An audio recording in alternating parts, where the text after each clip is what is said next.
asalaamaaleykum mbokk yi, teel a gaawu ñaar fukki fan ak juróom-ñeent ci rajab muy weeru ndeyu koor di juróom-ñaareelu weer ci atum junni ak ñeenti téeméer ak ñeent fukk ak juróom ci gàddaay yonente bi sallallahu alayhi wa sallam dëppoo fukki fan ci weeru février ci atum ñaari junni ak ñaar fukk ak ñeent. ñaar fukki fan ak juróom-ñeent bokkul ci lim yu fàtti lim bu rafet la, kon tey ci gaawu bi rafet na. li ñu ci gën a taamu mooy ku ca watu, li ñu ciy teete rek waccandiku moom gaawu mooy ku ca sangu wala ku ca fóot. ñaanuk bis bi yow yàlla nag ma setal ci ay bàkkaar ak i njuumte.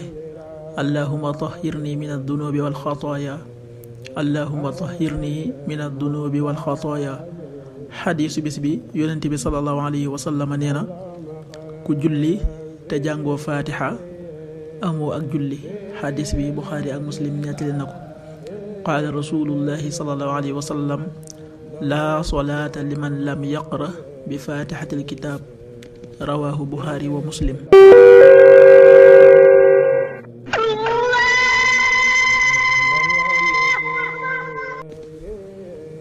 waxtu julli yi suba waxtu na dana tàbbi 6h16 juróom benn waxtu yu tegal fukki simili ak juróom benn. tisbaar 13h48 benn waxtu bu tegal ñeent fukki simili ak juróom ñett.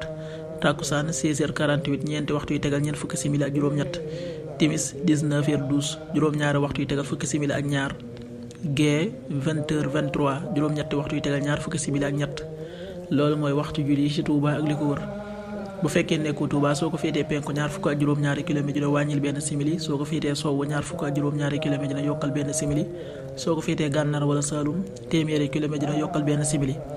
jant bi dana fenk 7h31 juróom-ñaari waxtu yu tegal fanweeri simili ak benn, di so 19h08 juróom-ñaari waxtu yu tegal juróom-ñetti simili. yàlla na nu yàlla nangul te nangul leen amin.